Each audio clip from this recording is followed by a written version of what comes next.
परम पूज्य आचार्य भगवान 108 श्री विष्णु सागर जी गुरुदेव की, परम पूज्य मनोहर 108 श्री अनुपम सागर जी महाराज की, परम पूज्य मनोहर 108 श्री समस्त सागर जी महाराज की, परम पूज्य गुरुदेव। नमोस्तु शासन नमोस्तु शासन नमोस्तु शासन।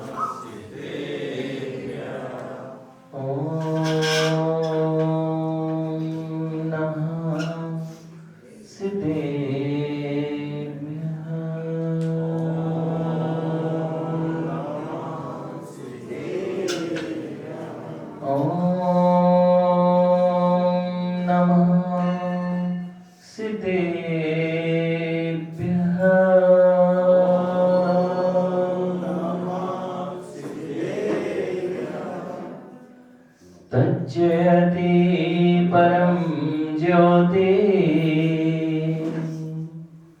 समं समस्तैरनन्त पर्याये दर्पण तलेव सकला प्रतिफलति पदार्थ मालिका यत्र नमो अर्हन्ताणं नमो सिद्धाणं नमो आयिरीयाणं नमो वज्रायाणं नमो लोये सर्वसाहूणम्।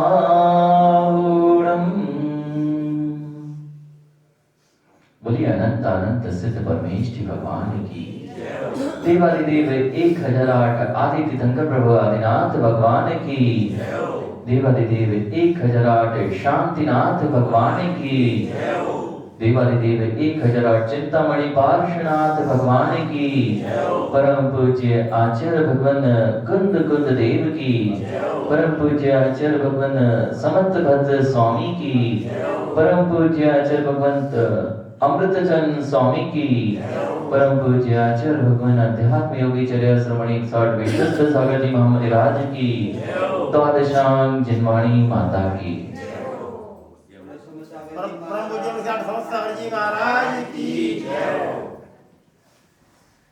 जिस शक्ति का प्रयोग संसारी जीव लौकिक कार्य की सिद्धि में किया करता है, यदि वही शक्ति निज कार्य की सिद्धि में लगा दी जाए तो इसको सिद्ध पद प्रदान कर सकती है। शक्ति वही है, शक्ति का प्रयोग जीव जिस आधार पर किया जा सकता है करता है, उसी के अनुसार वह फल को पाता है। प्रत्येक कार्य को करने के लिए शक्ति की आवश्यकता होती है। शक्ति के अभाव में कोई भी कार्य निष्पादित नहीं होता है, लेकिन शक्ति तभी तक संरक्षित रहती है जब तक शक्ति का सदुपयोग किया जाए। शक्ति का दुरुपयोग विनाश का कारण हुआ करता है। शक्ति का दुरुपयोग विनाश का कारण हुआ करता है। जिस माचिस की तीली में अग्नि की शक्ति है, माचिस की तीली में अग्नि की शक्ति है, लेकिन माचिस की तीली की अग्नि की शक्ति विस्फोटक होती है, ऐसा यदि आप मानेंगे तो भोजन नहीं कर पाएंगे।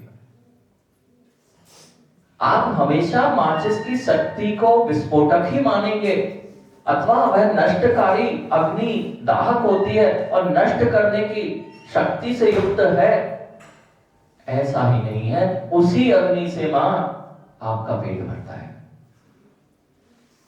और उसी अग्नि से पेट भरने के साथ साथ भी पाचन भी तभी होता है जब पेट की अग्नि ना हो तो पाचन भी नहीं हो सकता।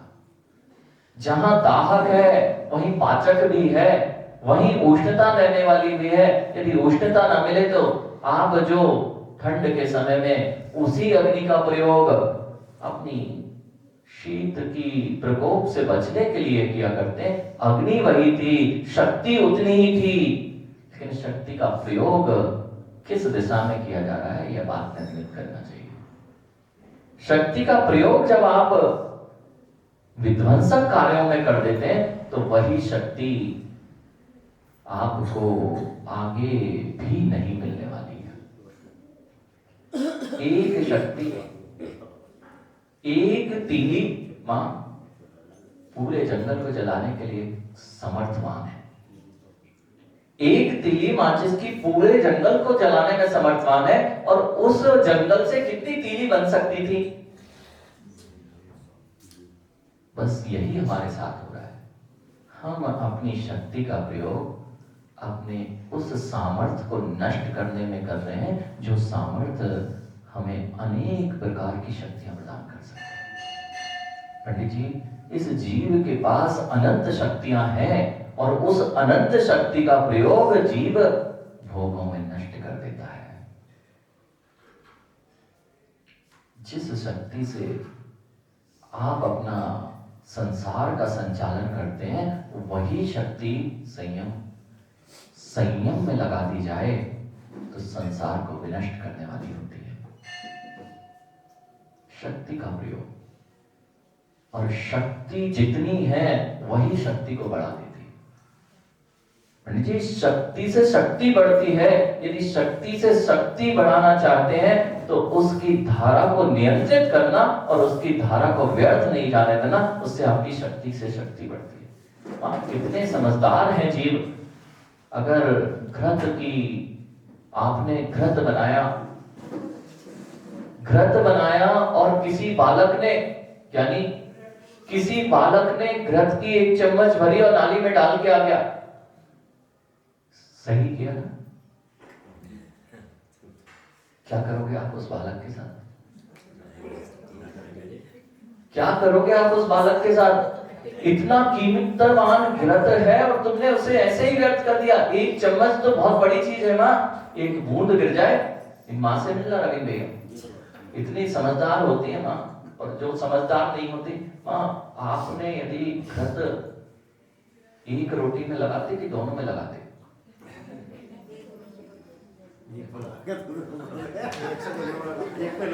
हाँ, सही माँ होगी तो क्या करती माँ? एक रोटी लगाई और दो में चिपड़ ली। क्यों? शक्तिमान द्रव्य की रक्षा।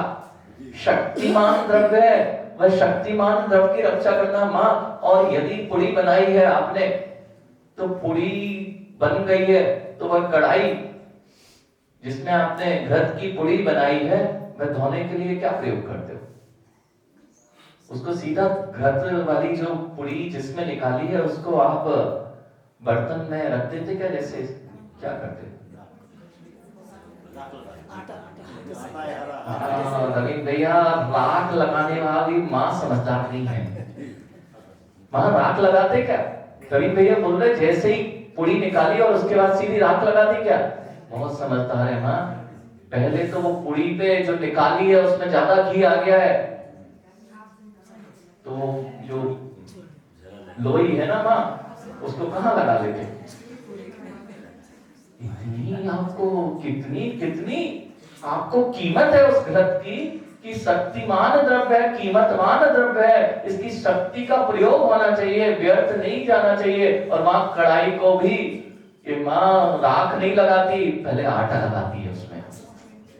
समझदार माँ कभी घृत की कढ़ाई को सीधे बर्तन मारने में नहीं रखेगी, उसकी भी पंजीरी बनाएगी। कहीं घृत जो लगा हुआ है उस घृत का नष्ट ना हो जाए, उसको पहुंचेगी और फिर पूरा मिला के आपको व्यंजन के रूप में रख देगी। मान सकते हैं ना? जरा सी शक्ति का इतना प्रयोग कि व्यंजन बना दिया आपने उसको भी। रूखा आटा नहीं खाया जा सकता था, लेकिन वही माँ ने उसी में आटा मिलाया और व्यंजन तैयार करके दे दिया।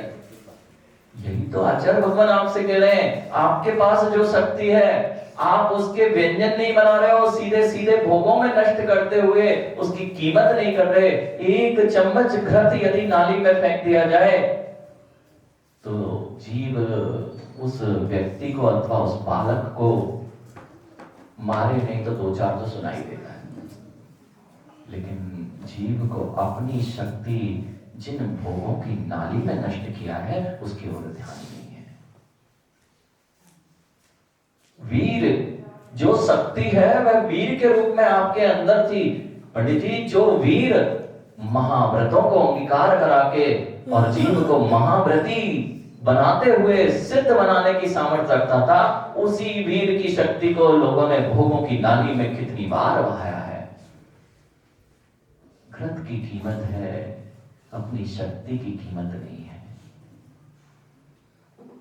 जी घृत की कीमत करना जान रहा है लेकिन शक्ति की कीमत नहीं कर पा रहा है, और वही शक्ति जब नष्ट हो जाती है तो चेहरे झुके मिलते हैं। बुद्धि जिनकी विहीन हो रही है, जिनके चेहरों पे रूखापन आ चुका है, वे सब तीव्र अपनी शक्ति को भोगों की नाली में नष्ट कर चुके हैं। जितनी भोग अभिलाषाएं बढ़ती जाती हैं, काम वासनाएं बढ़ती जाती हैं, यह शक्ति अपने आप क्षीण होती जाती है, बुद्धि भी चलना बंद हो जाती है।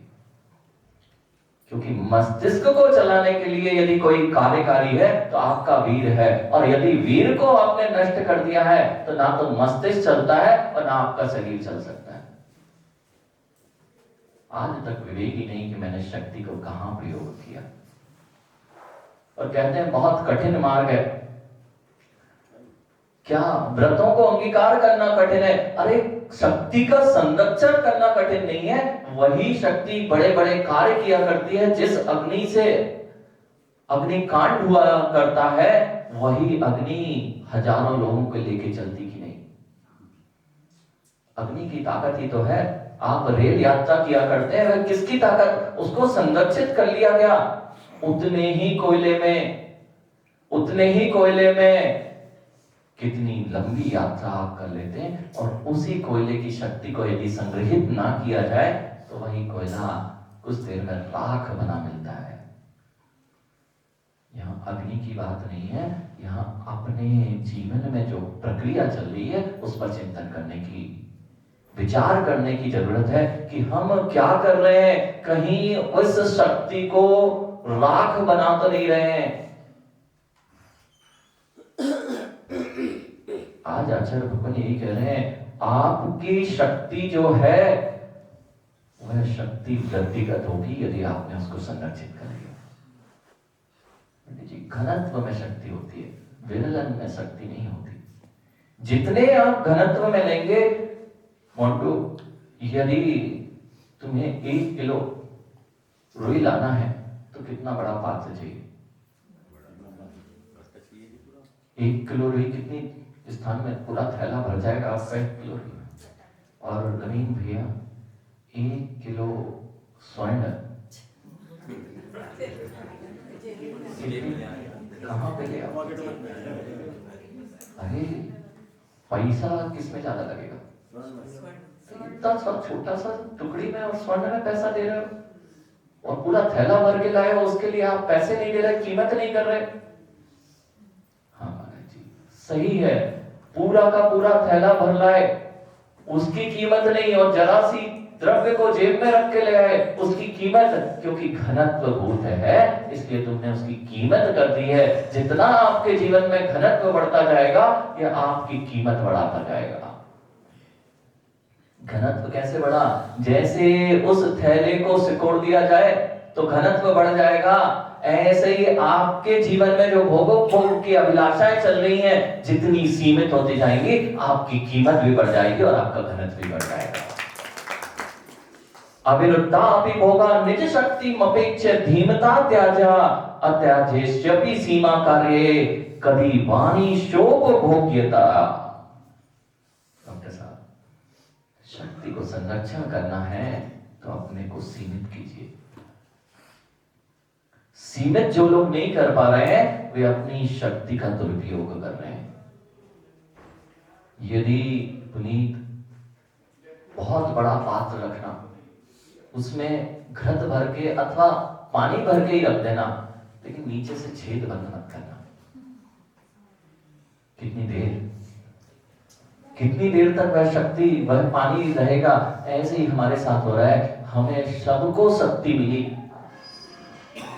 प्रत्येक जीव के अंदर वर्तमान में सहलन है, शक्ति है, लेकिन हम शक्ति का दुरुपयोग करके उस पानी की बूंद की तरह व्यतीत करते जाते हैं और अंत में खाली द्रव्य लेके यहाँ इस जगत से, इस संसार से विदा लेते हैं। और वही शक्ति के साथ जाया जाए तो जीव ऊर्ध्वगमन करे और अधोगमन रुक जाए। क्या कह रहे हैं? अविरुद्धा विभोगा मां, जो भोग आपके छोड़ने योग्य नहीं है, आपके लिए अविरुद्ध नहीं है, वे आप करते ही हैं। आप संसार में रह रहे हैं तो बहुत सारे प्रयोग, बहुत सारी चीजें आपको करना ही है। आरंभी, सारंभी, हिंसा, उद्योगी हिंसा, विरोधी हिंसा, इनका त्याग नहीं करने का नहीं कर सकता जी मैं, क्योंकि यहां पर वह अशक्त अनुष्ठान है गृहस्थ रहते हुए।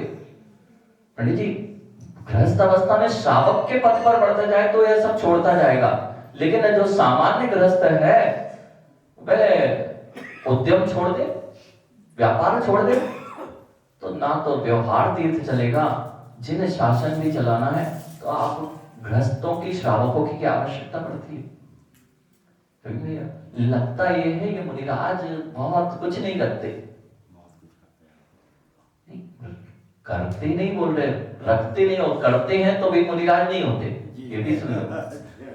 हाँ, करना नहीं, करना, करने पे तो पूरा संसार बना हुआ है, और करना छोड़ने के लिए तो यहाँ मुनि बन के आया, और यहाँ भी करना पड़े तो हमने क्या कहा? ये मुनिराज कुछ नहीं लगता। आपको लगता है कि सबसे साधक जो है, जो दिगंबर मुनि हुआ करते हैं, इनके पास कुछ नहीं होता है, लेकिन इनसे ज्यादा खर्च किसी का नहीं हुआ करता है।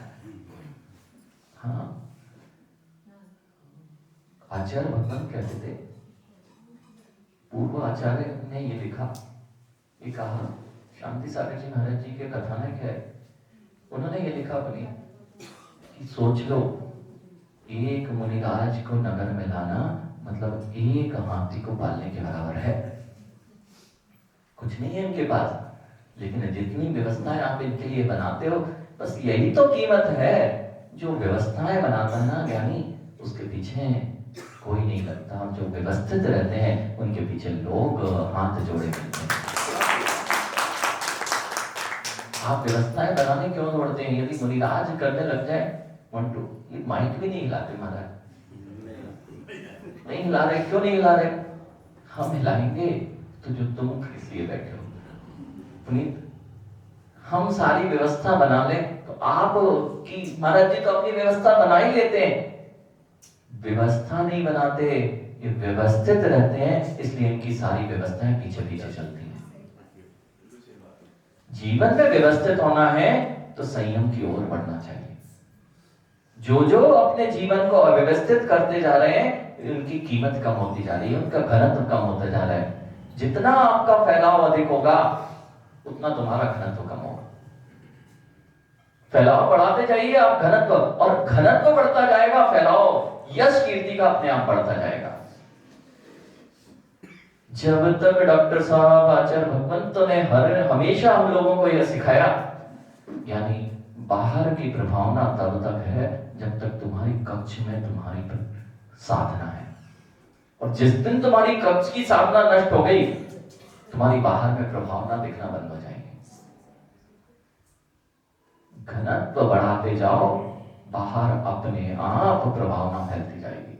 पंडित जी, बाहर की प्रभावना में जो लग जाता है, उसकी प्रभावना दिखे भले ही, लेकिन वह विरलन भूत होती है, और जिसकी साधना घनत्व भूत होती है, उसकी महक चारों ओर दिशा में होती है। अपनी सामर्थ्य बनानी है मां। जब तक जैसे आप बैठे हुए हैं घर में, और वहीं पर कुलदीप भैया वृद्ध होते जाएगा, तो वृद्ध बनने के साथ में कुछ चीजें और सीख लेना चाहिए। वृद्ध हो तो खांसी आना सीख लेना चाहिए। रविंद्र भैया व्रत है ना तो खांसी हो जाना चाहिए, और यदि खांसी नहीं हुई ना तो बड़ा गड़बड़ हो जाएगा। आपकी मर्यादा तब तक है जब तक व्रतपन में आपकी खांसी है। डॉक्टर साहब, हाँ पंडित जी, यही जो आपने अभी उदाहरण देके बताई, यही खांसी की आवश्यकता बढ़ती है। यदि रविंद्र भैया अपने बच्चों के साथ में रह रहे हैं, बहू वहां पर है, पुत्र वधू है, अब यदि वे उस कक्ष में प्रवेश कर रहे हैं तो खांसना सीख लेना चाहिए, और खांस के नहीं आए हैं तो तुमने अपनी मर्यादा भंग की है। वो कैसे बैठे हैं, क्या कर रहे हैं, और आप आज सब लोग मिल बैठ के बैठते हो वहां, जैसी वेशभूषा बहू बेटियों की होना चाहिए वैसी तुम बैठे हो, तुमने अपनी मर्यादा भंग की। अविरुद्ध नहीं थी, लेकिन यहां कह रहे हैं जो आपका विरुद्ध बना है, जो अविरुद्ध है, उसमें भी आप सीमाओं को भंग कर देंगे तो आपकी कीमत कम होती जा रही है। खांस के आएंगे, वहीं बैठे, वहीं चित्र चल रहे हैं, वहीं टेलीविजन चल रहा है, जो चीज व्यक्ति को देखने योग्य भी नहीं है, वहीं पिता बैठा, वहीं माता बैठी, वहीं पुत्र वधू बैठी है, सारी मर्यादाएं भंग हो चुकी हैं। अपनी मर्यादा बनाना है तो अपनी मर्यादा कीजिए। वहां सबके साथ बैठे हो, सबको एक साथ बैठे हो और सब वही कर रहे हैं तो आपकी मर्यादा नहीं रहने वाली है। यदि अपनी कीमत चाहिए मां तो भोगों की ओर आप बढ़ते जाओगे तो तुम्हारी कीमत तुम्हारे बहू बेटे नहीं करने वाले हैं। यदि अपनी कीमत चाहिए तो अपनी मर्यादाएं संयम की ओर बढ़ाइए, वृद्ध हो जाए तो आपकी पहचान भोगों को भोगने वाली नहीं होनी चाहिए। संयम में तो यानी सत्य तो बोलना पड़ेगा।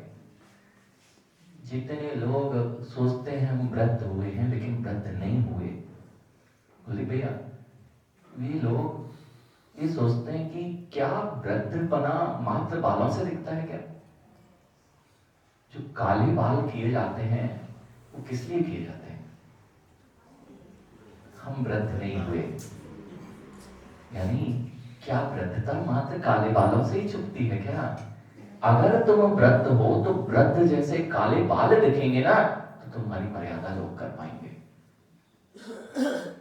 यह भी सत्य है, माया के रूप में आप दिखाना चाहते हैं कि हम वृद्ध नहीं हुए। सत्य तो मुझे पता है, किसी पे आक्षेप नहीं है ना, किसी पे आक्षेप नहीं है, लेकिन हम संयम की ओर बढ़ेंगे तो काले बाल करने की आवश्यकता नहीं पड़ेगी। संयम तो यह कह रहा है कि हमें जवान दिखने से हमारी मर्यादा नहीं है, हमारा संयम में बुढ़ापापन, संयम में जवानी बनी रहे और भोगों की ओर बुढ़ापा बढ़ता जाए, इसका नाम आपकी मर्यादा है और कीमत बढ़ाने का है काम। नहीं, बहुत कुछ नहीं करना पड़ता अपनी मर्यादाओं को और अपनी कीमत को बढ़ाने के लिए। जिस स्थान पे मां अब निकल गई उम्र तुम्हारी पिक्चर देखने की, फिर भी अब आप पिक्चर देखने जा रहे हो थिएटर में, तुमने अपनी कीमत कम की है। आचार्य भगवान यही कह रहे हैं, भोग परिमाण व्रत में पंडित जी पूरा जीवन निकाल दिया, जीवन में भोगों को भोगते हुए। अब तो कम से कम जो भोग भोगने योग्य भी थे उनकी भी सीमा कर लीजिए, यदि तुम्हारी कीमत बढ़ानी है निज शक्ति अनुसार। यहां लिखा है शक्ति अनुसार, और ऐसा नहीं है कि आपके पास शक्ति नहीं है, लेकिन लालसाएं हैं इसलिए शक्ति की कीमत नहीं है। जहां अभिलाषा है वह शक्ति की रक्षा नहीं करता है और शक्ति को नष्ट करता है और अपनी कीमत कम करता है। इसलिए मां जो चीज उम्र के साथ में अच्छी हो वही तक करना चाहिए कार्य। लेकिन भैया सबने अपने बचपन में गटागट की गोली तो खाई होगी। गटागट की गोली बहुत स्वादिष्ट लगती है, लेकिन गटागट की गोली बचपन में खाई जाए तब तो सबको अच्छी लगती है, सबको सुहाना लगती है कि बच्चे खा रहे हैं, और बड़े होके भी तुम गटागट की गोली खाते रहो तो तुम उसको सब बच्चे ही समझते हैं। इसलिए भोगों की तरफ यदि तुम्हारी वृद्धता, भोगों से आपको वृद्धता आनी चाहिए, वृद्धता कम होनी चाहिए। भोगों में वृद्ध हो जाइए और संयम में जवान होते जाइए, यही भोग परिमाण व्रत कह रहा है। अपनी कीमत जिस की, और यदि शक्ति रहते हुए मोंटू ये कर लिया ना, तो व्रत तुम्हारे पैर छूते मिलेंगे। देख नहीं रहे क्या इतने व्रत हैं वे हमारे, हम जो मुनिराज बैठे हैं इनसे, इनके दादा के बराबर के यहाँ व्रत बैठे हैं, वे पैर क्यों छू रहे हैं? क्योंकि ये भोगों में पूर्ण रूप से व्रत हो गए हैं और संयम में ये पूरी तरह से अभी जागरूक हैं, इसलिए जो व्रत हैं इनके पैर छूते मिलते हैं। भोगों को भोगने वाले की कीमत नहीं होती, सम्मान भी नहीं मिलता। ये व्रत आपको कष्ट देने वाले नहीं है। डॉक्टर साहब, लोग गुरु के पास इसलिए नहीं आते कि गुरु जी है ना, ये आपके शत्रु है ना। संयम, लोग आहार देने क्यों नहीं आते? वो भैया को भी समझ में आ रहा है, वो कैमरा वाला बैठा ना, उसको भी समझ में आ रहा है कि महाराज जी सत्य कह रहे हैं कि हम जो जो करते जा रहे हैं उससे हमारी कीमत कम होती है। संयम, मुनिराज के पास शत्रु मान के ही नहीं आते लोग, महाराज जी के पास आएंगे तो नियम दिला देंगे, इसलिए नहीं आना। अरे महाराज जी नियम नहीं दिला रहे हैं, महाराज जी ने आज तक कौन सा नियम दिलाया? अरे तुम्हें गर्त से बचा रहे हैं, हाथ दे रहे हैं, हाथ पकड़ लो तो गर्त में नहीं गिरोगे, और अगर हाथ नहीं पकड़ पा रहे हो, पंडित जी अभी आपने भजन गाया था बहुत सुंदर, लोगों ने सुना हो या नहीं सुना हो? हम बड़े अच्छे से सुन रहे थे। उस भजन में आपने कहा था, उस अर्थी पे तुम्हें जगाने वाला कोई नहीं मिलेगा, अभी मुनि और गुरु मिल रहे हैं, अभी जाग जाओ तो जाग सकते हो, नहीं तो अर्थी पे जगाने वाला कोई नहीं। ना पंक्ति आपकी सबसे प्यारे लगाएंगे, सबसे प्यारे लगाएंगे, लेकिन ये पंक्ति थी कि नहीं पंडित जी, कि जिस जगह जगाने को कोई नहीं मिलेगा, यहाँ गुरुवार जगा सकते, वहाँ कैसे जगा, वहां कैसे जगाएंगे? पंडित जी ने एक पंक्ति कही थी, अर्थी पे जाओगे तब तुम जाग नहीं पाओगे, और अभी तुम जागना चाहते नहीं हो। दिक्कत तो यही है। सबसे बड़ा समस्या ये है कि जो जागा उसे, जो सो रहा उसको तो जगाया जा सकता है, लेकिन जो जागा है ना और सो रहा है उसको नहीं जगाया जा सकता। रजाई में नींद लगी है, एक आवाज देते हो मां, बच्चे उठ जाते हैं, और वह बच्चा जाग चुका है फिर भी रजाई में है, बस अब आप आवाज देते हो वो पड़ा हुआ है। जाग रहा है उसको जगाया नहीं जा सकता, सो रहा है उसको तो जगाया जा सकता है।